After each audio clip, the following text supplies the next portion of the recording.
আসসালামু আলাইকুম। Hello, aluminium furniture থেকে আমি আব্দুর রহিম মুকুল বলছি। আপনাদের সামনে আজ চমৎকার একটি ডিনার ওভেন সামনে নিয়ে আসছি, যেটা সম্পূর্ণ ম্যাটেরিয়ালসগুলো আমরা অ্যালুমিনিয়ামের ব্যবহার করেছি।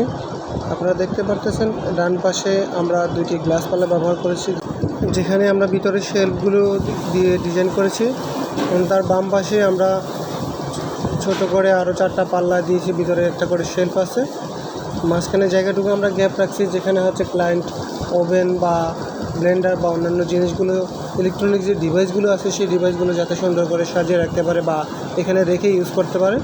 নিচে আমরা কাউন্টারের নিচে আমরা একটা দুইটা ডয়ার ব্যবহার করেছি এবং 4টা পাল্লায় আমরা ডিজাইন করেছি, যেখানে পাল্লাগুলোর ভিতরেই আমরা একটা করে শেলফ দিয়েছি, এবং ডয়ারের নিচে দুইটা পাল্লায় সেই দুইটা পাল্লাতে বড় বা হাইট উঁচু নিয়ে যে ধরনের অ্যাক্সেসরিজগুলো আছে যাতে সেখানে সুন্দর করে সাজিয়ে রাখতে পারে, তার উপর ভিত্তি করেই আমরা ডিনার ওভেনটি কমপ্লিট করেছি।